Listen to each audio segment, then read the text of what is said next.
Hebreus 7, 1 a 7. Quero já fazer assim um aviso, uma espécie de aviso quando nós vamos ler este texto. Nós temos estado numa série de mensagens acerca de quem é Jesus. Mas temos partido sempre desta carta aos Hebreus. Carta aos Hebreus, assim, para teres uma ideia, é teologia, assim, uma coisa assim profunda. E hoje, em particular, nós vamos a um dos textos mais debatíveis. Portanto, hoje é um texto, não é o texto, mas é o tipo de texto que os cromos gostam, ok? É um texto para cromos. Cromo, ainda se usa a palavra cromo nos anos... Já não se usa a palavra cromo? É um texto... o que é que se diz? Não se diz cromo, o que é que se diz? Nuno, tu que és de uma nova geração, o que é que se dizia para a tua geração, se fosse hoje? É um texto para quê? Nerd? Nerd bate mais do que cromo hoje? Aliás, se calhar o verbo bater já não bate, não é? Portanto, então pronto. Hoje eu estou já a dizer, é acerca de Jesus, mas nós vamos ler um dos textos para nerds, está bem? Portanto, nerds e os outros também, fiquem de pé, vamos ler. Hebreus 7, 1 a 7. Fala, né, numa personagem, Melquisedeque. Este Melquisedeque, que era rei de Salém, sacerdote do Deus Altíssimo, e que saiu ao encontro de Abraão quando ele regressava da matança dos reis e o abençoou. A quem também Abraão deu o dízimo de tudo. Primeiramente é, por interpretação, rei de justiça e depois também rei de Salém, que é rei de paz. Sem pai, sem mãe, sem genealogia, não tendo princípio de dias nem fim de vida, mas sendo feito semelhante ao Filho de Deus, permanece sacerdote para sempre. Considerai, pois, quão grande era este, a quem até o patriarca Abraão deu os dízimos dos despojos. Pois os que de entre os filhos de Levi recebem o sacerdócio têm ordem, segundo a lei, de tomar o dízimo do povo, isto é, dos seus irmãos, ainda que tenham saído dos lombos de Abraão. Mas aquele cuja genealogia não é contada entre eles, tomou dízimos de Abraão e abençoou o que tinha as promessas. Ora, sem contradição alguma, o menor é abençoado pelo maior. Vamos voltar até ao texto. Eu disse-te que, de certa maneira, este é um texto maravilhoso para nerds. Na minha altura nós diríamos cromos, independentemente do termo que tu queiras usar, porque é um texto que dá origem a muita discussão. E aquele tipo de discussão na Bíblia que não é discussão sobre coisas fundamentais. Não estamos a falar na salvação, não estamos a falar na justificação pela fé. São coisas precisas, intrincadas, porque esta carta aos Hebreus é uma carta intrincada. Ok, vamos só fazer um contexto rápido para todos estarmos mais ou menos na mesma página ao voltarmos aqui à carta aos Hebreus. Eu já partilhei convosco, eu e outros pregadores que temos pregado a partir da carta aos Hebreus, qual era a tentação que aqueles hebreus estavam a passar. Eles estavam a passar por uma dificuldade. Nessa dificuldade estavam a sentir uma tentação. Qual era a tentação? Voltar para o judaísmo. Então, muitas vezes faço esta analogia, era o mesmo, por exemplo, que num contexto, era parecido, não digo que é o mesmo, mas era parecido com pessoas que no contexto de Portugal, a maioria religiosa é católica, imagina que tu vieste do catolicismo, tornaste-te evangélico, não é bem a mesma coisa, é uma comparação. E de repente, por seres evangélico, percebes que as pessoas não te tratam tão bem como se tu fosses católico. Isto é fantasia? Em Portugal não é. Se tu és evangélico, não és tratado tão bem como se fosses católico, e de repente pensavas assim, isto de ser evangélico não é um bom negócio, se calhar é melhor eu voltar atrás. Portanto, não é uma analogia perfeita, mas tem as suas semelhanças. Então, nesta carta, o que é que o autor está a fazer? O próprio autor é um especialista em judaísmo, então o que é que ele faz? Pessoal, antes que vocês queiram voltar atrás para o judaísmo, vamos lá então falar no melhor que o judaísmo tem para oferecer. E agora vocês vão me recordar, porque já vamos no capítulo 7, vocês vão me recordar algumas das coisas maravilhosas que o judaísmo tem para oferecer e que o autor da carta já mencionou. Vamos lá. Anjos, o judaísmo acredita em anjos, o cristianismo também. Os anjos são maravilhosos, ainda assim, Jesus é melhor. Mais, Moisés, o judaísmo dá-te Moisés, o cristianismo também te dá Moisés. Moisés é maravilhoso, mas ainda assim, Jesus é melhor. Mais coisas boas que o judaísmo te dá. Sacerdotes. O sistema de sacerdotes é fantástico, é incrível, mas Jesus, se formos comparar com eles, ainda é melhor. E agora especificamente, aliás, ainda é outro homem que já foi mencionado, também espetacular. Abraão é espetacular, pai da fé, pai da nossa fé também, mesmo nós sendo cristãos. Abraão é espetacular, mas Jesus ainda é melhor. Portanto, já te apercebeste, numa carta intrincada, há coisas relativamente simples. Agora, ele vai pegar aqui numa personagem, como se diz em Portugal, do Arco da Velha, que é o Melquisedeque. E já vamos falar um pouco acerca desta personagem. Mas é por isso que eu hoje, ao olhar para este texto, quero pregar-te uma mensagem que se chama a harmonia é uma arma. Ok? Porquê? Porque todos nós queremos viver em harmonia, todos nós queremos viver em paz, e já vamos ver a maneira como isso se relaciona com o texto. Todos nós queremos viver em paz, mas para viveres em paz é preciso fazer sacrifícios.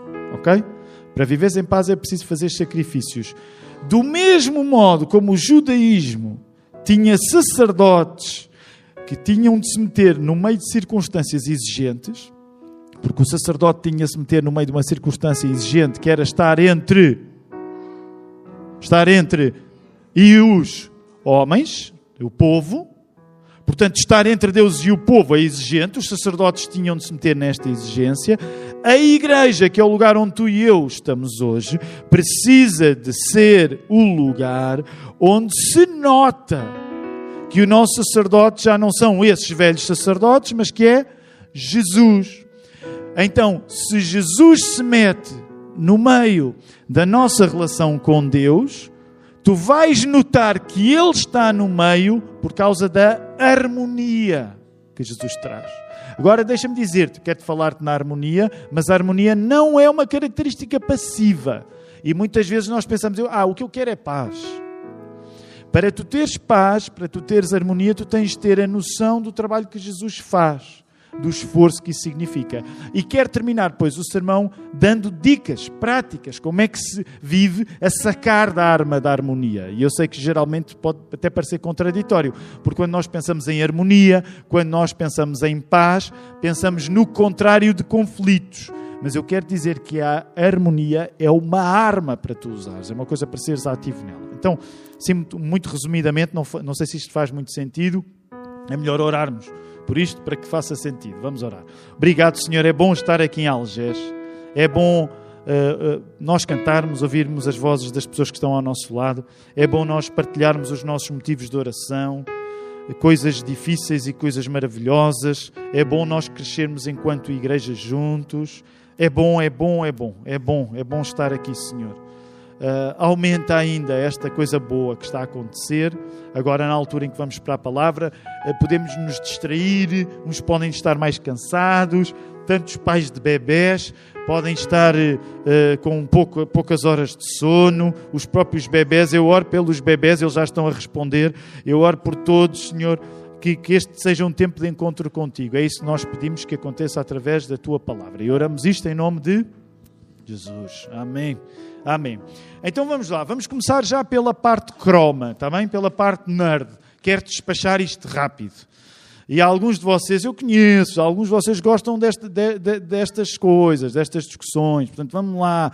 Melquisedeque, verso 1. Rei de Salém, sacerdote do Deus Altíssimo, saiu ao encontro de Abraão quando ele regressava da matança dos reis. Alguém que esteja descontextualizado é cada tiro, cada melro. Não percebo nada. O que é que isto significa aqui?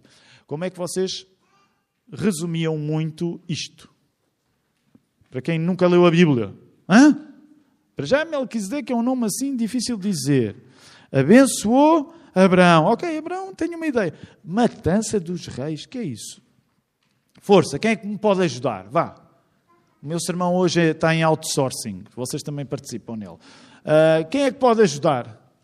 O que é isto da matança dos reis? Não podes ajudar. Estás aqui mesmo ao meu lado, é bom que me ajudes. O que é isso da matança dos reis? O que é isto? O que é isto? Caí aqui de paraquedas, não sei o que é isto. Ló era sobrinho de Abraão no livro do Gênesis. Força, deixa-te ir.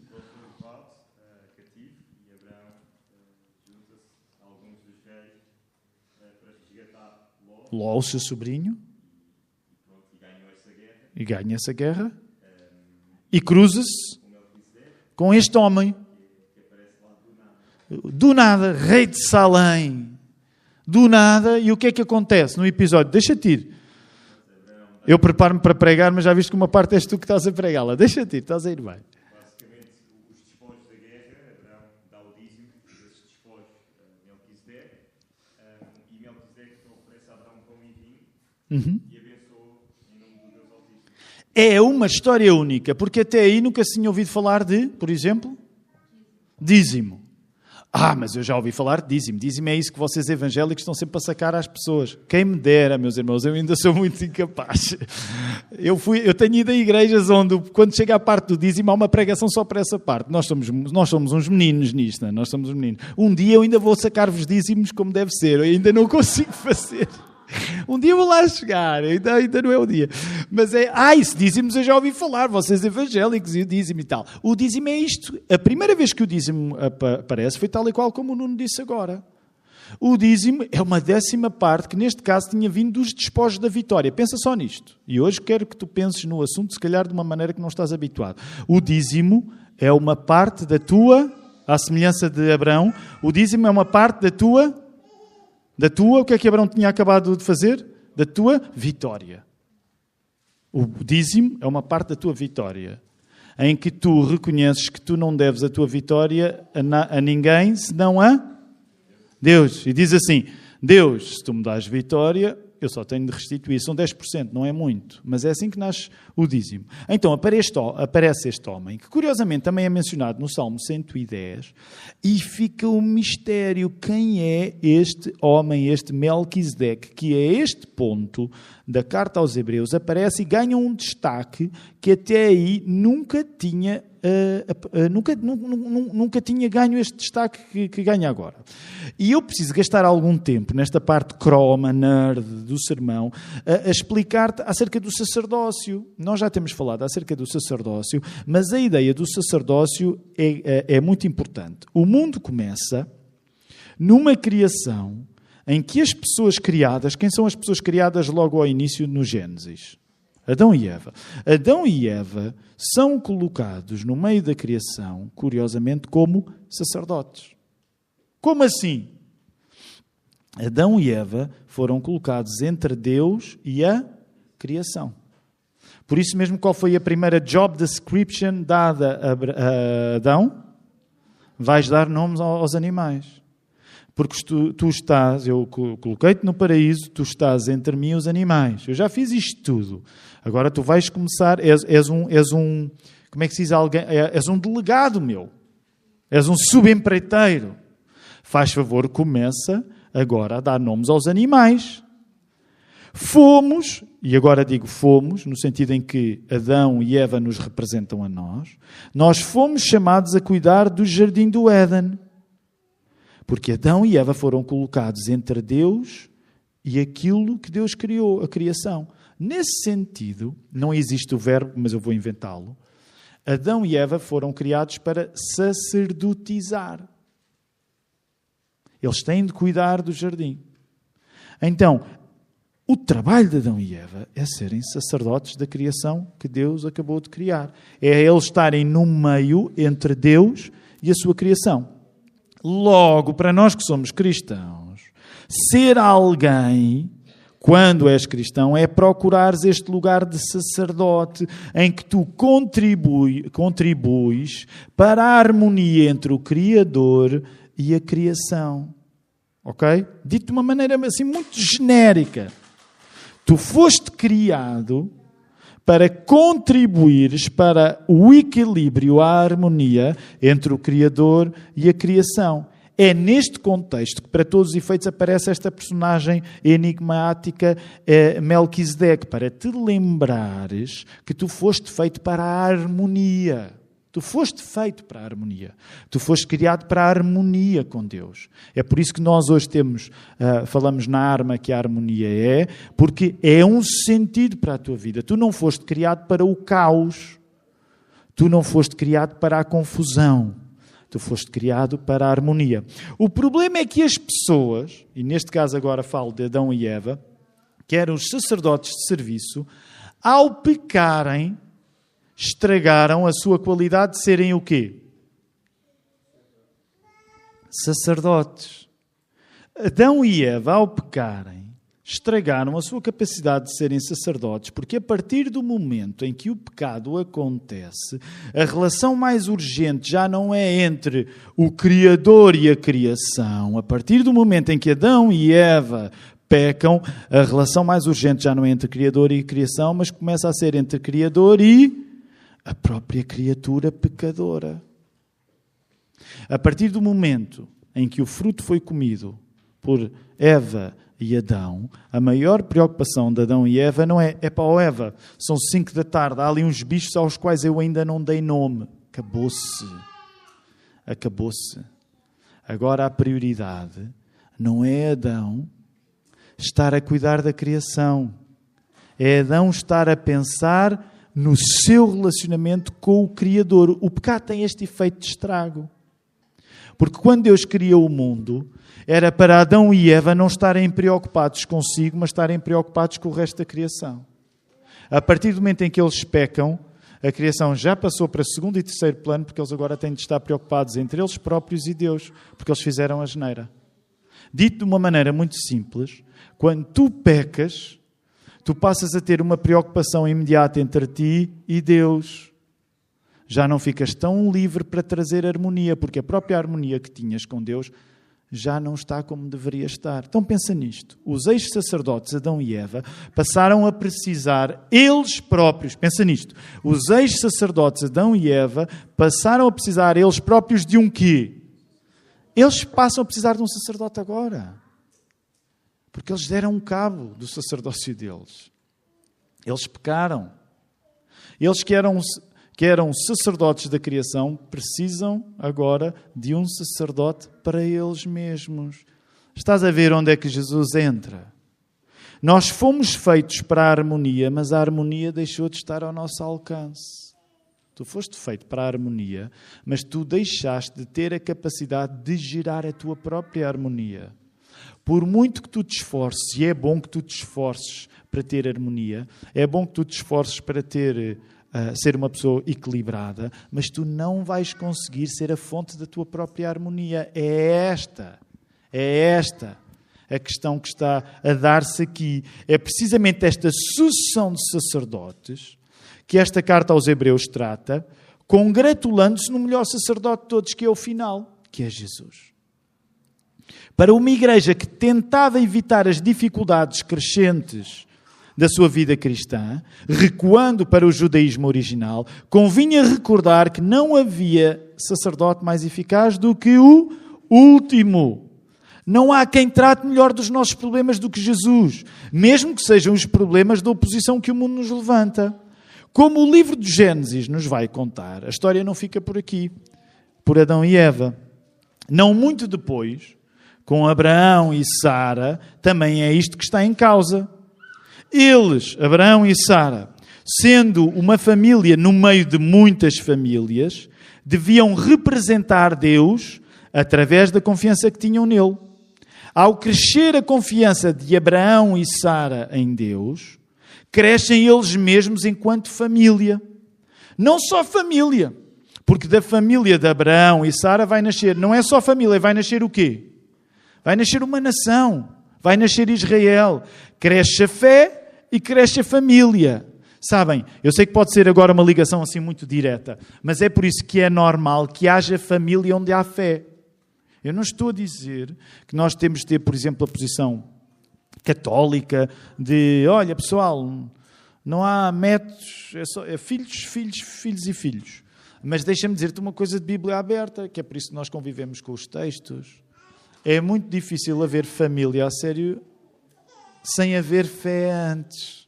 As duas coisas estão juntas, porque tu vais à história de Abraão e Sara e vês um padrão que ainda por cima não foi só com Abraão e Sara, foi com os filhos, com Isaac e Jacó, que é mulheres que de repente não podiam ter filhos e a promessa de Deus apertava as coitadas. Tenho pena delas, sempre que leio a história em Gênesis, porque há uma promessa feita, Abraão, vais ter uma grande família e Sara não tem meio de o fazer. Começam a ter ideias, as ideias às vezes não são as melhores. E acontece com a mãe, acontece com a filha, acontece com... Percebem? Vai andando, vai andando, vai andando. Porquê? Porque geralmente onde há fé, há família. A função da família que se tornou nação, Israel, era ser um país sacerdote para todos os outros países. A ideia do povo judeu ser escolhido não é somos melhores do que os outros. A ideia do povo judeu ser escolhido é somos um exemplo para servir os outros, para sacerdotizar o mundo. Por isso é que tu vais ver na linguagem do Gênesis que aqueles que abençoarem Abraão vão ser abençoados também. Pensa nisto. Abraão é o pai da nação de Israel, que é o interlocutor principal de Deus no Velho Testamento. Para que o mundo, ao ver Israel a confiar em Deus, queira ter a mesma harmonia de Israel. Ainda estou a falar de sacerdotes. Ainda estão acordados? Eu sei que está assim um bocado denso. Pode estar um bocado chato. Mas tu tens de perceber a importância do sacerdócio. Porque a importância do sacerdócio é a importância da harmonia como uma característica que tem de ser parte da Igreja da Algés em 2026.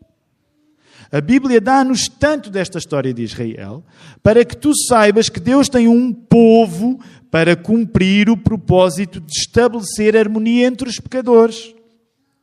Primeiro, Israel, depois, Igreja. Onde Deus está, há um povo chamado a levar a harmonia de Deus. Porque a harmonia de Deus é uma arma para nós usarmos no mundo. Onde entra então, voltando rapidamente, eu não quero pregar um sermão muito longo, este misterioso Melquisedeque. Em grande parte o Nuno ajudou muito porque já resumiu.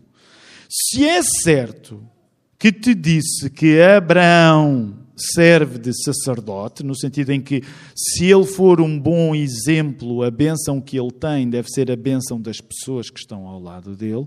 Nesse sentido, ele sacerdotiza. Também é verdade que depois desta vitória, como o Nuno lembrou, ele se cruza com um outro sacerdote, maior do que ele, que é este Melquisedeque. Abraão conhece então o Melquisedeque, repara aí, o rei de Salém. Olha o verso 2.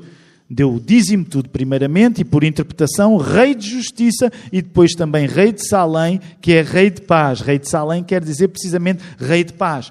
Este Melquisedeque é um homem de grande harmonia. Os níveis de harmonia dele são mais poderosos do que os níveis de harmonia de Abraão. Ele é um rei de justiça, é um rei de paz. Depois, para os mais cromos, para os mais nerds ainda, podes ir às palavras, porque as palavras querem dizer coisas no hebraico original, como esta questão da paz. Este rei é também um sacerdote que serve o mesmo Deus que Abraão serve, ainda que o contexto daquela época não fosse um contexto monoteísta.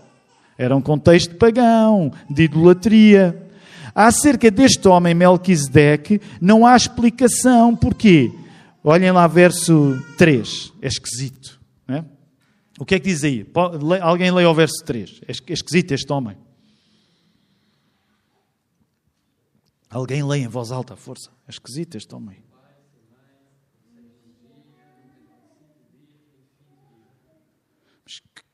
Dá vontade de perguntar, que raio de homem é este, então? E ok, eu vou só fazer-nos uma pergunta. Agora o Nuno não pode responder, porque eu sei que ele está dentro, mas eu quero ouvir outros agora. Sem pai nem mãe, espera aí. Que teorias é que tu achas que já nasceram acerca deste Melquisedeque? Quem é este Melquisedeque? Teorias, não estou, atenção, são teorias, ok? Hã? Espera aí. Sem pai nem mãe, só conheço um. Quer dizer, ele tem um pai, não é? Tem uma mãe, Maria, a sua mãe.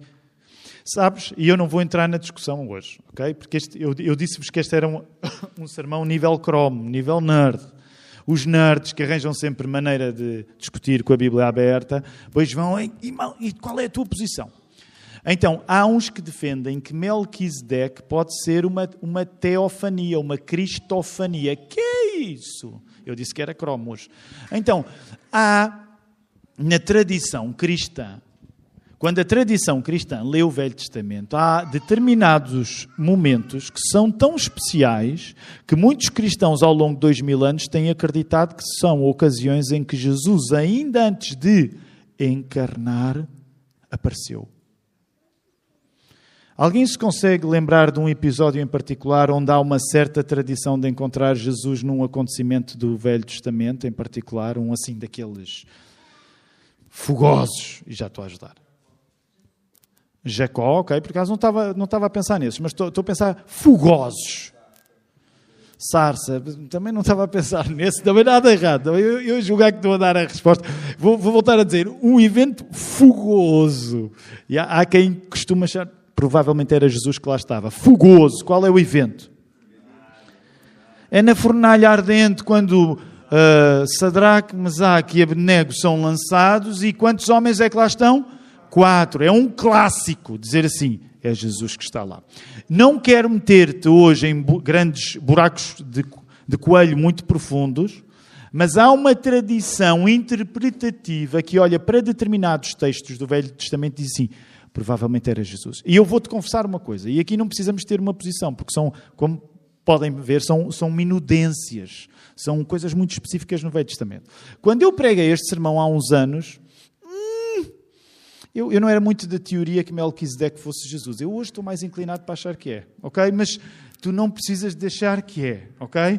Não precisas achar que é. Mas eu acabei de ler um livro há pouco tempo que, de certa maneira, me desequilibrou para esta posição. Talvez fosse Jesus. Deixa-me dizer-te. Não sabemos se era Jesus ou não. Não deixa de ser interessante que se estabeleça aqui uma comparação entre Jesus e Melquisedeque. Portanto, eu não quero tomar posição agora oficialmente sobre isto, ok? Até porque Melquisedeque está a ser apresentado como figura do sacerdócio de Cristo. E pode ser que fosse mesmo o próprio Jesus, figurado lá já no Velho Testamento, ou pode ser que não seja e fique o mistério ainda maior acerca de Melquisedeque. O ponto aqui é tu pensares nisto. Melquisedeque é um sacerdote que confirma que Abraão está no caminho certo de confiar em Deus. Mas, por ser rei de Salém, que depois dá origem a que cidade? Isto hoje é mesmo nível cromo. Salém dá origem a que cidade? Jerusalém. Então, Salém dá origem a Jerusalém. Eu não sei se tu sabes, mas na palavra Salem, aliás, alguns de vocês já foram a Marrocos, eu já fui, e uma das coisas que nós aprendemos a dizer quando chegamos a Marrocos é o quê? Salam aleikum, aleikum salam. Porque o que é que isso quer dizer? Quem é que já foi a Marrocos aqui? Só fui eu o único. Alguns fomos a... Vocês não... Giovana, nunca disseste salam aleikum? Oh, Giovana... O que é salam aleikum? Por acaso, nós em Portugal temos uma expressão que é salam aleques, que é uma maneira de fazer pouco da expressão salam aleikum. Porque, reparem, nós tivemos de expulsar os árabes todos daqui, portanto, gozávamos com eles e os teus salam aleques. Quando vocês ouvem essa expressão, vem dali. É uma espécie de gozo da palavra salam aleikum. O que é que quer dizer salam aleikum e aleikum salam? Está parecido com isto. Vocês já deviam ter apanhado. O que é? É paz. Paz. Porque Salem vem da palavra Shalom. Ok? Então significa que o rei de Jerusalém... Eu disse que isto hoje ia ser deep, ok? O rei de Jerusalém é o rei da paz, porque é o rei de Shalom. Porquê? Porque ele ajuda Abraão a cumprir os seus votos e sacrifícios na futura cidade-templo, rei de Salem, rei de Jerusalém. Queres mais cromice? Mais cromice. Também não é ao acaso que seja noutro episódio da vida de Abraão, quando ele se prepara para sacrificar o seu filho Isaque no monte, que o mesmo princípio vai prevalecer. Qual é o princípio? A vitória não é o que Abraão faz por Deus, mas a vitória é o que Deus faz por Abraão. Percebeste o que está aqui a acontecer? Melquisedeque, ao abençoar Abraão, ensina-o que as maiores ofertas não são aquilo que nós sacrificamos por Deus. As maiores ofertas são aquilo que Deus sacrifica por nós. E deixa-me só terminar aqui no assunto do dízimo, porque eu mencionei. O dízimo funciona como um reconhecimento de que Deus cuida de nós. Não é que nós cuidamos de Deus. Deus não precisa do nosso cuidado. De facto, Deus não precisa do teu dinheiro. Deus não precisa do teu dinheiro. Se alguém der o dízimo a achar, ai, Deus precisa do meu dinheiro, não percebeu nada do que a Bíblia diz acerca de ofertas. O dízimo é apenas o reconhecimento de que tu recebes a vitória e que restituis a vitória a quem te deu. Não é o que tu fazes por Deus, é aquilo que Deus faz por ti. Melquisedeque proporciona o que Jesus vai proporcionar numa escala ainda maior. Por isso, quando tu vais a determinados detalhes, tu percebes que o conceito de realeza, de ser rei, e de justiça se misturam, por exemplo, no nome Melech, que quer dizer rei no hebraico, e de Sedec, que quer dizer justiça. Portanto, Melquisedeque já quer dizer isso mesmo, rei de justiça. E nesse aspecto há uma grande semelhança entre este Melech, Zedec, rei da justiça, e o próprio Jesus.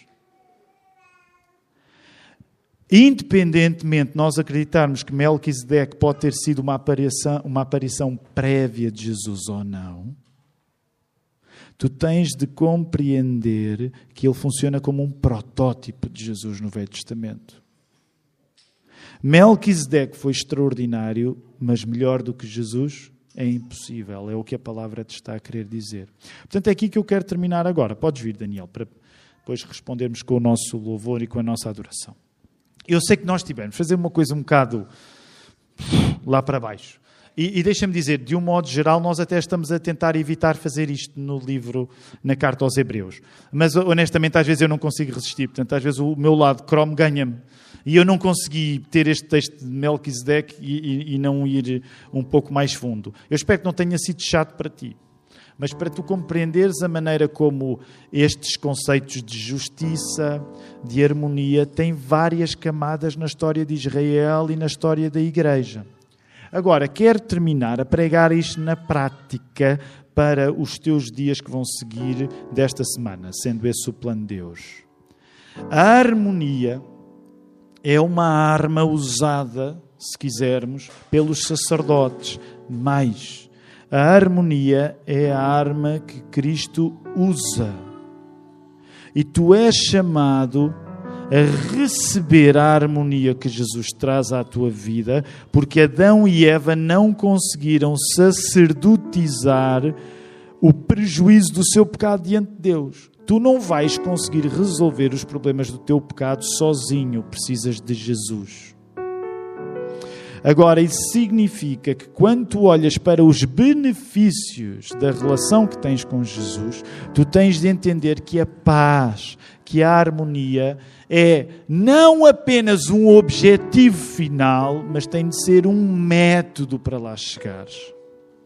Vou voltar a dizer esta ideia de outro modo.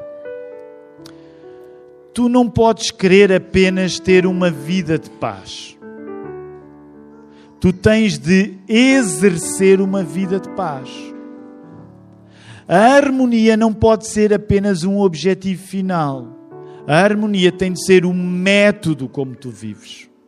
Tu tens de ser alguém que se chega a Marrocos, permita uma analogia, salam aleikum, tu dizes aleikum salam, no sentido, tu tens de ser uma pessoa que promove a paz. Tu tens de ser uma pessoa que promove a harmonia.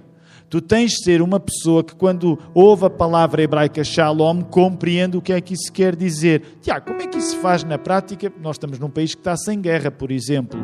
Tu tens de compreender que a comunidade que recebe de Jesus o nome de igreja tem de ser uma comunidade de harmonia, de paz. Vou fazer rapidamente um entre parênteses. Esteve relacionado com a nossa igreja-mãe. Mas nós vamos colocar online a reunião que fizemos na quinta-feira. Porque, por várias razões, tivemos de falar na questão da intriga. Então vai ser colocado online, só a questão da intriga. Um dos problemas da intriga, das pessoas falarem, é que arruinam a paz que Jesus conquistou para a sua própria família, para a sua própria comunidade. Logo, quando tu sabes que a harmonia é uma arma, uma das coisas que acontece, por exemplo, falando neste assunto, é que tu não deves falar aquilo que não é preciso ser falado e que na prática vai criar desarmonia, vai criar desunião. A pessoa que desune a igreja prefere Gênesis 3 a Gênesis 1 e 2. Prefere estar de mal entre si e Deus e entre si e os outros do que estar de bem. Portanto, hoje quero fazer uma aplicação bem prática para nós. E deixa-me dizer-te, pensando no nosso contexto, não é o meu caso, tu sabes agora, até por conta do momento ministerial que estamos a viver, eu não vou ficar agora de seguida, tenho de zarpar já para a Lapa, para o culto em inglês. Portanto, deixei de ter o mesmo tempo para conviver convosco que antigamente tinha. Uma das bênçãos de estar aqui em Algés, ainda por cima mal a chuva para, esta tarde, é que nós ficamos a conversar uns com os outros. E deixem-me dizer, proporcionalmente, Algés já fala muito mais entre si do que a Igreja da Lapa. Não tem tanto tempo. Deixem-me dizer, é uma bênção. Eu já vivi outras plantações de igreja e o tempo que nós ficamos a conversar uns com os outros raramente é menos do que 1 hora. Às vezes 2 horas o pessoal está aqui. O Newton estava a mandar-nos uma mensagem no outro dia, eram 6h30. Portanto, vê bem, o culto acaba às 4 e pouco e o pessoal fica facilmente 1 hora, 2 horas. Deixem-me dizer isso. Deixem-me dizer-te, isto é uma bênção. Deve ser sempre um espaço de shalom. Salam aleikum. Aleikum salam. Agora vais dizer, o pastor esteve a falar árabe durante o sermão, nunca mais lá volto. O ponto é este. A harmonia é uma arma. Porque é uma bênção que tu já podes sentir aqui, mas que tu tens de aplicar a cada domingo, a cada dia. Escolhendo bem as conversas que vais ter. Porque Jesus, para te dar paz, Ele teve de morrer. Jesus, para te dar harmonia na igreja à qual tu pertences, Ele teve de sangrar, Ele teve de ir até ao fim da cruz. Foram coisas caras que foram investidas para que tu vivas em paz. Não uses, por exemplo, com a tua língua, não uses a tua maneira descuidada de falar para destruir esta harmonia. Pelo contrário, usa a harmonia como uma arma. Porque um dia vai-te levar ao lugar da paz eterna, mas até lá chegares, tu tens de ser um construtor de paz aqui. Porque Melquisedeque foi incrível. Mas o sacrifício de Jesus é perfeito e total. Como o de Melquisedeque no Velho Testamento, pelo menos ainda não aparecia ser. Portanto, nesta tarde, quando nós estivermos a conviver uns com os outros, lembra-te de todas estas partes cromas dos sacerdotes, dos Melquisedeques, dos hebraicos, dos árabes. Lembra-te disso tudo para tu seres um promotor de paz. Porque é isso que Jesus conquista para nós quando morre e ressuscita no nosso lugar. Vamos responder em amor a Jesus. O importante é responder em amor a Jesus.